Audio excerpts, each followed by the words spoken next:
নবী সাল্লাল্লাহু আলাইহি ওয়াসাল্লাম একদিন ঈদের খুতবা দিচ্ছিলেন এবং ওই খুতবাতে তিনি বলেছিলেন যে, হে মুসলিম নারীগণ, আমি জাহান্নামে দেখে এসেছি যে তোমাদের সংখ্যা বেশি।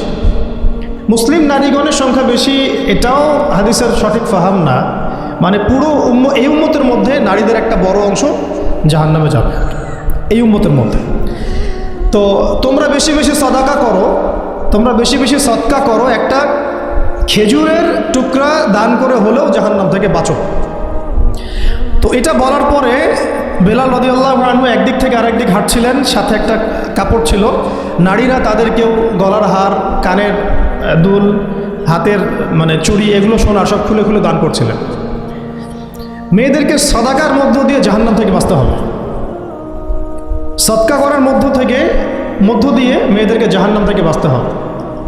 আজকে যদি আপনি একটা প্রতিষ্ঠান গড়ে দিয়ে যেতে পারেন, এটা যদি আরও 50 বছর সাস্টেইন করে, এই 50 বছর এখানে যত মানুষ দিন শিখবে সমস্ত মানুষের ইলমের নাকি আপনি পাবেন। কিন্তু আমরা কিন্তু সবাই ব্যক্তি স্বার্থ নিয়ে চিন্তা করি আর দুনিয়ার স্বার্থটাকে বেশি প্রাধান্য দেই। আমার 500 জায়গা আমি দিয়ে দিব, আপনি দিচ্ছেন না, বরং আপনি পরকালের জান্নাতের একটা জায়গা আপনি সার্টিফাইড করছেন। কে জানে, হয়তো এই ওসিলায় আপনার জান্নাতের ফয়সালা হয়ে যেতে পারে। কেউ 10% জমির মধ্যে একটা মসজিদ করেছে, হতে পারে এই মসজিদের ওসিলায় আল্লাহ পাক তাকে জান্নাত দিতেও পারেন। কেউ একটা মাদ্রাসা প্রতিষ্ঠা করেছে, এখানে হাজার হাজার স্টুডেন্ট পড়াশোনা করছে, কে জানে হয়তো এই ওসিলায় আল্লাহ পাক তাকে পরকালে জান্নাত দিতে পারেন। তো সাদাকা, এগিয়ে আসা এবং শিক্ষা খাতে নিজেদের জানমাল অর্থ সম্পদকে ব্যয় করা আমাদের একার পক্ষে এখন আর এগুলো সম্ভব না। হ্যাঁ, যদি আমার কাছে রাষ্ট্রীয় কোনো ক্ষমতা থাকতো বা শিক্ষা বিভাগের কোনো ক্ষমতা থাকতো, তাহলে প্রত্যেকটা মসজিদ ভিত্তিক আমরা মেয়েদের আলাদা শিক্ষার ব্যবস্থা করতাম। মসজিদ ভিত্তিক প্রতিষ্ঠানের প্রয়োজনই নাই, মসজিদের মধ্যে একটা আলাদা কর্নার করে ফেলা যায় মেয়েদের জন্য স্বতন্ত্র, এখানে কোনো পুরুষের এন্ট্রেন্সই থাকবে না। মেয়ে শিক্ষিকা, মেয়ে ভলান্টিয়ার সবই মেয়ে, এবং ওস্তাদদেরকে দিয়ে এখানে ফরজে আইন থেকে শুরু করে তাদেরকে একদম মৌলানা পর্যন্ত পড়ানো সম্ভব। উদ্যোগ নেওয়া হয় নাই বিগত 30 বছর 40 বছর। তো ইলম অর্জনের পথে আবার এরকম প্রতিবন্ধকতা আসবে, সেগুলোকে ফেস করার বা সেগুলো সলভ করার জন্য আমাদেরকে কিন্তু ফিকির করতে হবে। আর এই ফিকিরটা একজন দুজন মানুষের কাঁধে চাপিয়ে দিয়ে আপনি কিন্তু দায়মুক্ত হতে পারবেন না।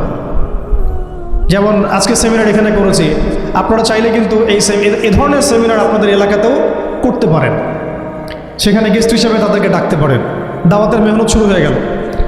যদি বসে থাকেন যে প্রত্যেক 2 মাস পর পর ওস্তাদরা আয়োজন করবেন এবং আমরা যাব, তো এটা তো তখন এককেন্দ্রিক কাজ হয়ে গেল। তার রেজাল্টটা কিন্তু মানে সামান্য রেজাল্ট পাবেন আপনি, আর যদি সবাই হাত লাগান রেজাল্টটা বেশি হয়। তা আমি আপনাদেরকে উদ্বুদ্ধ করতে চাই যে দিনের পথে আপনারা দাওয়াতের মেহনতে নেমে আসেন, এমনকি দিন প্রতিষ্ঠার সংগ্রামে আমাদের পাশে দাঁড়ান। কিন্তু এর আগে যোগ্যতা অর্জন করেন, যোগ্যতাটা ইলমি যোগ্যতা। আল্লাহ পাক আপনাদেরকে বোঝার তৌফিক দান করে নেন। এটা এক নম্বর। এবং ইলমের পথে প্রতিবন্ধকতার কথাগুলো বললাম, এগুলোকে ফেস করার এবং এগুলোকে যেন রিকভার করতে পারি আমরা, সেই তৌফিক আল্লাহ আমাদের জন্য সবাইকে দান করেন। তো একটা মানে খুশির সংবাদই বলবো আপনাদেরকে দিতে চাচ্ছি যে আমরা এই মিরপুর উত্তরার এই এলাকাটার মধ্যে আমরা চেষ্টা করছি যে অফলাইনে এরকম 2-1টা দিনই মার্কাজ প্রতিষ্ঠা করার। আপাতত ভাড়াতেই, এবং ইনশাআল্লাহ অল্প সময়ের মধ্যে আমরা ঢাকা শহরে, ইনশাআল্লাহ ঢাকা শহরে হোক অথবা ঢাকা শহরের একটু সাইডেই হোক, আমরা নিজস্ব জায়গা কিনে প্রতিষ্ঠান করে দেখাবো ইনশাআল্লাহ। এবং আমাদের পরিকল্পনা হচ্ছে একদম ফ্রম দ্য ভেরি বিগিনিং, এই নুরানি থেকে শুরু করে, প্লে গ্রুপ থেকে শুরু করে আস্তে আস্তে গ্র্যাজুয়ালি দাওরা হাদিস এবং মাস্টার্স পর্যন্ত নিয়ে যাওয়া, দুইটাই যেন থাকে। এবং আমার পরিকল্পনা হচ্ছে মাস্টার্সের পরে আমাদের ছেলেমেয়েরা যেন বড় বড় ফ্যাকাল্টিগুলোতে পড়াশোনা করতে পারে, ওই রাস্তাগুলো খুলে দেয়া। তো এই কাজগুলো আমার একার পক্ষে আসলে সম্ভব না। আপনারা যদি এগিয়ে আসেন সবাই, দিনী ভাইরা, দিনী বোনরা এবং আমাদের বিত্তশালী যারা আছেন, যাদেরকে আল্লাহ পাক সৎ হৃদয় দিয়েছেন এবং দান সৎকা করার মতো মানসিকতা দিয়েছেন, ইনশাআল্লাহ আসেন একসাথে হাত লাগায় কিছু করি, আল্লাহ পাক করার তৌফিক দান করেন। আর এই দেশের এই সময়টা, দেশের চলমান এই সময়টা আমাদের জন্য দিনের কাজ করার একটা উর্বর সময়। এখন যদি আমরা এই বিষয়গুলো গুছিয়ে নিতে পারি, ইনশাআল্লাহ আগামী 10 বছর পরে ভালো ফলাফল পাবেন সব। আমার মেয়ের বয়স আজকে থেকে 10 বছর পরে হবে 11 বছর। তো 11 বছর বয়সে আমি আয়েশাকে কোথায় দেখতে চাই, মারিয়ামকে কোথায় দেখতে চাই, ঠিক আছে, আমি আমার মেয়ে খাদিজাকে কোথায় দেখতে চাই, এটা আমাকে এখন থেকে ফিকির করতে হবে। রেডিমেড কিছুই পাবেন না, এই যুগ রেডিমেড আপনাকে কিছু দিবেই না। যদি মনে করেন একটা স্কুল প্রতিষ্ঠান চাচ্ছে রেডিমেড, যেখানে বাচ্চাকে ঢুকাবো ওকে আলেমা বানিয়ে বের করে দিবে, এমন কোনো প্রতিষ্ঠান আপনি পাবেন না। রেডিমেড কিছু হয় না, নিজের অনেক কন্ট্রিবিউশন লাগে এখানে। শুধু প্রতিষ্ঠান, শুধু কিতাব কখনোই একজন ব্যক্তির ভবিষ্যৎ গড়তে পারবে না। শুধু প্রতিষ্ঠান, শুধু কিতাব পারবে না। তো অনেক গভীরে চলে যাচ্ছি, মূল কথাটা আশা করি বোঝাতে পেরেছি। ইলম যেমন অর্জনও করতে হবে, ইলম মানুষের কাছে সহজলভ্য করার প্ল্যাটফর্মও তৈরি করতে হবে। আল্লাহ পাক আপনাদের সবাইকে এগিয়ে আসার তৌফিক দান করে নেবেন। আসুন শুরু করি, আমরা শুরু করি ইনশাআল্লাহ। আল্লাহ পাকের কাছে তারাই বেশি মাকবুল, তারা বেশি সম্মানিত যারা প্রথমে শুরু করে। যদি আমরা এরকম 5টা প্রতিষ্ঠান করে ফেলি ঢাকায়, তখন দেখবেন দিনই বোনের অভাব নেই। অনেক হাজার হাজার বোন আসছেন সেমিনারে, কিন্তু তারা আসছেন কখন? যখন এটা রেডি হয়ে গেছে তখন। আর আপনারা এসেছেন কখন? যখন কিছুই ছিল না তখন। তো এটা লা ইয়াজতামিআন, এটা কখনো সমান হবে না। তো আল্লাহ পাক আমাদেরকে অগ্রজ হওয়ার তৌফিক দান করে নেন। তো ইলমের সাথে 2 নম্বর যে পয়েন্টটা নোট আউট করবেন সেটা হচ্ছে বেশি বেশি আমল করা। আমলবিহীন ইলমের কোনো মূল্য নাই। আমলবিহীন ইলমের কোনো মূল্য নাই। এখন আমল করাটা কি খুব কঠিন? আমি আপনাদেরকে আমার ওস্তাদের একটা কথা বলি। আমার ওস্তাদ আমাদেরকে শিখিয়েছেন, বলেছেন যে আমল প্রতিদিন করা, অল্প হলেও প্রতিদিন করা। প্রতিদিন আপনি 10 পারা পড়তে পারবেন না হয়তো, ঠিক আছে 2 পৃষ্ঠা পড়েন। প্রতিদিন আপনি হয়তো 20টা হাদিস পড়তে পারবেন না, 2টা হাদিস পড়েন। প্রতিদিন হয়তো আমরা তাহাজ্জুদ, চাশত, আওয়াবিন, ফরজ, সুন্নাহ সব একসাথে হয় না, তাই না? তো ঠিক আছে, আপনি 8 রাকাত করে পড়তে পারছেন না, 2 করে না হয় পড়েন। 2 রাকাত তাহাজ্জুদ পড়েন, তাহাজ্জুদের হক আদায় হয়ে গেল। সকালে 2 রাকাত নামাজ পড়ে নেন, চাশতের হক আদায় হয়ে গেল। এইভাবেই মানে কথা হচ্ছে যে আমল করা, নিয়মিত করা, যদিও সেটা অল্প হয়, এটা কিন্তু কঠিন কিছু না। আল্লাহ পাক যার জন্য সহজ করে দেন তার জন্য সহজ। অজু করে ওয়াশরুমে গিয়েছেন, অজু করে ফেলেন, অজু দিয়ে 2 রাকাত নামাজ পড়ে ফেলেন। চলতে ফিরতে, আপনারা তো ঘরের কাছে বেশি ব্যস্ত থাকেন, চলতে ফিরতেই সুবহানাল্লাহ, আলহামদুলিল্লাহ, লা ইলাহা ইল্লাল্লাহ, আল্লাহু আকবার পড়তে থাকেন, আস্তাগফিরুল্লাহ ওয়া আতুবু ইলাইহি পড়তে থাকেন, দরুদ শরীফ পড়তে থাকেন। এমন না যে ঘটা করে সবসময় আমলে বসতে হবে, এটা জরুরি না। প্রতিটা কাজের সাথে আমল আছে। তো সবচেয়ে ইম্পর্টেন্ট আমলগুলো হচ্ছে নামাজ, ফরজ নামাজটুকু, এর সাথে আমি বলবো কোরআন তেলাওয়াত, তাহাজ্জুদ, এর সাথে বলবো যে আদব রক্ষা করা, আখলাক ঠিক রাখা। আদব রক্ষা করা, আখলাক ঠিক রাখা। একজন মহিলার এক্সাম্পল দিব, বেসিক্যালি এটা 2জন মহিলার এক্সাম্পল। তো আমি একজনের কথা বলছি। একজন সাহাবী এসে নবী সাল্লাল্লাহু আলাইহি ওয়াসাল্লামকে বলেছিলেন যে আমাদের বাসার পাশে একজন মহিলা আছে, প্রচুর ইবাদত করে, কোনো নামাজ মিস নাই, কোনো নফল রোজা মিস নাই, খুবই পরেজগার, খুবই মুত্তাকি, খুবই উঁচু লেভেলের মুত্তাকি একজন মহিলা বলে মনে হয় আমাদের কাছে। কিন্তু তিনি তার প্রতিবেশীর সাথে ঝগড়া করেন। তিনি তার প্রতিবেশীর সাথে ঝগড়া করেন এবং বাজে ল্যাঙ্গুয়েজ ইউজ করেন। নবী সাল্লাল্লাহু আলাইহি ওয়াসাল্লাম বলেছেন যে তিনি জাহান্নামী, নাউযুবিল্লাহ। আরেকজন মহিলা সম্পর্কে বক্তব্য এসেছিল, আরেকজন সাহাবী বলেছেন যে আমাদের বাসার পাশে একজন মহিলা আছে, তেমন কোনো নামাজ, খুব বেশি ইবাদত করেন না, কিন্তু তার আখলাক, চরিত্র খুব নরম, কোমল। নবী সাল্লাল্লাহু আলাইহি ওয়াসাল্লাম বলেছেন তিনি জান্নাতি। তাহলে আমরা এই হাদিসটা থেকে বুঝতে পারছি যে আমলের মূলনীতিটা আসলে কি। আমল মানে এই না যে একেবারে সবসময় আমাকে নামাজ, রোজা, হজ জায়গাতেই ফোকাস করতে হবে। আমার আদাব ও মুআশারাটাও অনেক বড় ব্যাপার, চলাফেরা, ওঠা বসা, আমাদের ডিলিংসগুলো। তো এখানে আমি একটু বলবো আপনাদেরকে, কারণ এই যুগটা তো অনলাইনের যুগ, মিডিয়া দ্বারা প্রভাবিত হওয়ার যুগ। বিভিন্ন সিরিয়ালস আমাদের মাথায় এখনও বসে আছে, দেখেছি জীবনে আমরা অনেক সময় কেউ না কেউ। তো এইগুলো আমার মাথায় কিন্তু ইম্প্যাক্ট ফেলে, এইগুলো আমাদের মাথায় ইম্প্যাক্ট ফেলেছে। সমাজ ব্যবস্থা আমাদের মাথায় ইম্প্যাক্ট ফেলেছে, যে পরিবেশে আমরা পড়াশোনা করেছি ওই পরিবেশটা আমার উপর ইম্প্যাক্ট ফেলেছে। সব মিলে আমাদের মাথাটা এখন পুরো দূষিত, আমাদের মাথাটা কিন্তু পুরাই দূষিত, কলবটা আরও দূষিত। তো এইখানে যে বিষয়গুলো ফোকাস করা দরকার, যে পিতা মাতার সাথে একদম কোমল হয়ে যান, ছেড়ে দেন, নিজের অধিকারে না আসলেও ছেড়ে দেন, পিতা মাতার সাথে কোমল হয়ে যান। পিতা এবং মাতা আপনার জান্নাত জাহান্নামের মাধ্যম। যদি স্বামী থেকে থাকে, স্বামীর প্রতি নরম হয়ে যান, তাকে ছাড় দেওয়া শিখেন। সবচেয়ে বড় কথা, তাকে মহব্বত করা তো অবশ্যই জরুরি, মহব্বতের চাইতেও বেশি জরুরি স্বামীকে বিশ্বাস করা এবং তাকে সম্মান করা। এমন কোনো কথা এবং কাজ না করা যেটা স্বামীর গায়রত বা ব্যক্তিত্বে আঘাত করে। আমি পয়েন্টটা হয়তো বোঝাতে সক্ষম হয়েছি। ভালোবাসা অনেক গুরুত্বপূর্ণ বিষয়, ঠিক আছে, কিন্তু ভালোবাসা শুধুমাত্র একমাত্র গুরুত্বপূর্ণ বিষয় নয়। আরও গুরুত্বপূর্ণ বিষয় হচ্ছে বিশ্বাস, সম্মান এবং আনুগত্য। বিশ্বাস, সম্মান এবং আনুগত্য। এখন বলতে পারেন যে আমার স্বামী আমাকে অন্যায় কাজে আদেশ করলে কি আমি আনুগত্য করব? কখনোই না।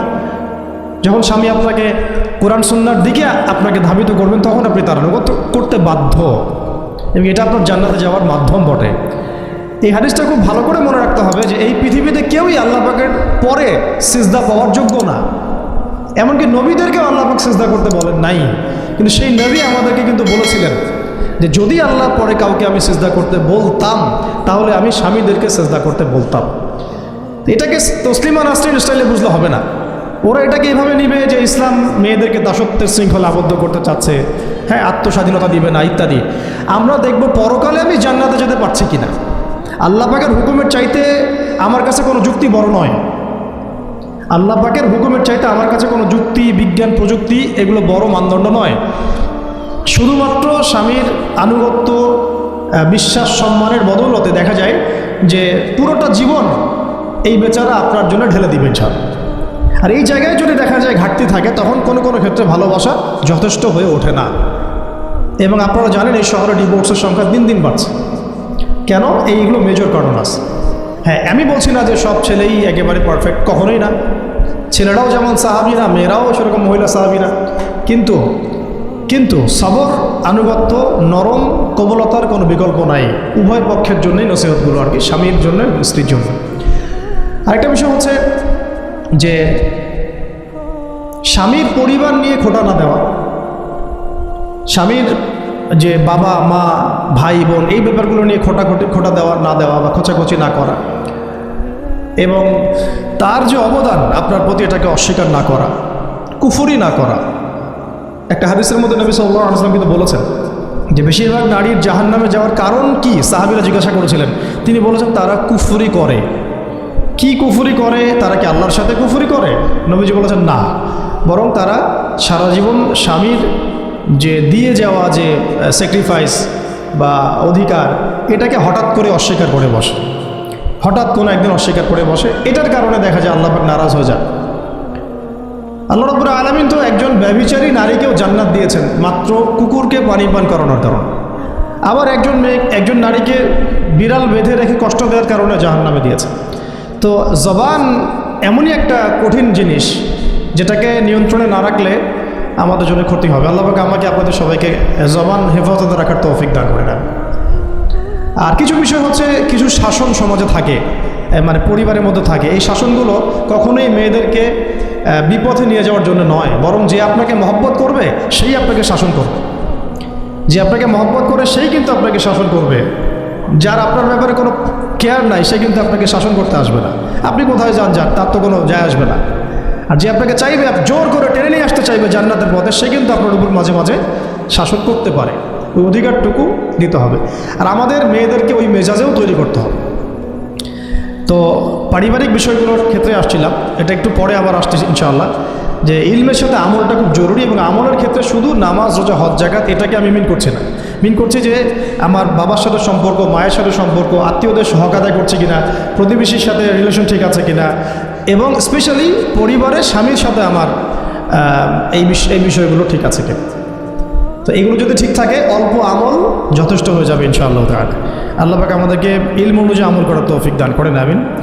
3 নম্বর আমি পয়েন্ট নোট আউট করছিলাম মেয়েদের জন্য, যে আমি আমার মেয়েকে নসিহত করতাম যে বেশি বেশি দান সদকা করতে, বেশি বেশি দান সাদাকা করতে। মেয়েদের জন্য স্পেশালি সাদাকাটা বেশি করা উচিত। ছেলেরা তো সাদাকা করে, কম বেশি কিন্তু করে, যেহেতু তারা বাইরে থাকে। তো আপনারা সাদাকা করার জন্যে যদি স্বামীর অর্থ আপনাদের কাছে নেন, এটা দোষের কিছু না।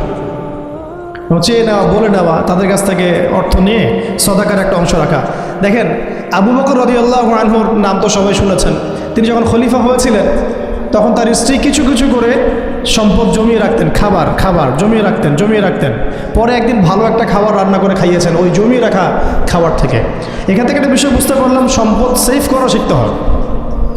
একদম আমার ইনকাম আছে বলি যে একদম পুরো 1 লাখ টাকা ঢেলে দিতে হবে মাসে জরুরি না। 10,000 টাকা করে সেভ করার চেষ্টা করেন, হয়তো এই 10,000 টাকা একটা পরিবারের ভরণ পোষণের জন্য যথেষ্ট হয়ে যাবে। ওই সেভ করা টাকাটা যদি আমি কালকে দান করে দিই আল্লাহর রাস্তায় বা অন্য কোনো মানুষকে, তার 1 মাসের খরচ হয়ে যাবে, বিশাল একটা উপকার হবে। আমরা কিন্তু কিছু টাকা পাইলেই কসমেটিক্স, নতুন জুয়েলারি, ঠিক আছে, নতুন কি আসলো বাজারে, নতুন কসমেটিক্স আর কি, তো এইগুলোর দিকে বেশি ফোকাস করি। তো এখান থেকে টাকা একটু জমিয়ে আমরা যদি আল্লাহর পথে ব্যয় করার চিন্তা করি, পরিবারে বরকত আসবে। এই জন্য সম্পদকে মূল্যায়ন করা, রিজিক আল্লাহ পাক দিয়েছেন বলেই সব যে ঢেলে দিতে হবে, এটা ভালো না, এই কাজটা ঠিক না। আল্লাহ পাক আজকে আপনাকে হয়তো 1 কোটি টাকা দিয়েছেন, কালকে আল্লাহ না করুক 1,000 টাকার জন্য মানুষের কাছে হাত পাততে বাধ্য করতে পারেন আল্লাহ পাক। এমনও কিন্তু দিন আসতে পারে, দিন সবসময় সমান থাকে না। আজকে আপনার কাছে 1 কোটি টাকা আছে, কিছু মনে হচ্ছে না, কালকে কে জানে, আল্লাহ না করুক যে 1,000 টাকা কারো কাছে চাইতে হচ্ছে, 1,000 টাকার জন্য ঠেকে গেছেন, হতে পারে না? তো রিজিককে মানুষ তাজিম না করলে রিজিক দূরে চলে যায়। দুটো বিষয় খেয়াল রাখবেন, দুটো বিষয়। এক হচ্ছে মাঝে মাঝে মনের মধ্যে কিছু আমল করার ইচ্ছা আসে না? মনে হলো যে আচ্ছা একটু 10টা আয়াত পড়ি, মনে আসে না মাঝে মাঝে, এমন মনে হয় না? ওই সময় এই যে মনের মধ্যে যে এই ইরাদাটা জাগ্রত হওয়া, এটাকে আমরা বলি ওয়ারিদ। অন্য ভাষায় আপনি বলতে পারেন মেহমান। কি বলতে পারেন? এটা আল্লাহর পক্ষ থেকে আপনার কলবের মধ্যে মেহমান হিসেবে এসেছে। এখন আপনি যদি আমলটা করেন, সেই মেহমান বারবার আপনার কলবে আসবে। যদি আপনি ওই সময় আমলটা না করেন, মেহমান চলে যাবে, মেহমান অসম্মানিত হলে পরে আর আসবে না। একইভাবে রিজিক আল্লাহ পাক দিয়েছেন, এর তাজিম যদি করতে পারেন রিজিক বেশি আসবে। রিজিকের তাজিম সম্মান করতে না পারলে রিজিক আসবে না, বেশি কমে যাবে। উসমান রাদিয়াল্লাহু আনহু সবচেয়ে ধনী ছিলেন না? কেন জানেন? কেন? এটা কি জানেন কেন ধনী ছিলেন? একে তো তিনি প্রচুর দান সদকা করতেন, এটা তো আপনারা জানেনই। আরেকটা জিনিস অনেকে জানে না, তিনি উটের পিঠে বসেছিলেন, কিছু একটা খাচ্ছিলেন, এই 2-1টা দানা পড়ে গেছে নিচে, উটের পিঠ থেকে নেমেছেন, নেমে সেই দানা উঠিয়েছেন, পরিষ্কার করেছেন, ধুয়েছেন, আবার খেয়েছেন। তার এই 2-4টা দানার কোনো কিন্তু মানে পরোয়া না করলেও চলে, তার প্রচুর অর্থ সম্পদ আছে। এত অর্থ সম্পদ যে তাবুক যুদ্ধের দিন 30,000 সেনাবাহিনীর দায়িত্ব নিয়েছেন। 30,000 সেনাবাহিনীর দায়িত্ব নিয়েছেন। সেনাবাহিনী যাবে, থাকবে, খাবে, তাঁবু টাঙাবে, সব দায়িত্ব তার। 30,000 সেনাবাহিনীর দায়িত্ব নেওয়া কি চারটাখানি কথা? তো এই সাহাবী এই কয়েকটা খাবারের দানা উঠিয়ে খেলেন। নবী সাল্লাল্লাহু আলাইহি ওয়াসাল্লাম বলেছিলেন যে তোমাকে আল্লাহ পাক রিজিক বাড়িয়ে দিবে না কেন? তুমি রিজিকের যে তাজিম বা যে সম্মান তুমি করো, এর বদৌলতে আল্লাহ পাক তোমাকে বেহিসাব রিজিক দিবেন। দুইটা বিষয় খেয়াল রাখবো। আমলের মেহমান হৃদয়ের মধ্যে আসলে তাকে ফিরায় না দেওয়া, তাহলে সেই মেহমান কিন্তু আর আসবে না। মেহমানকে মূল্যায়ন করলে মেহমান বারবার আসবেন।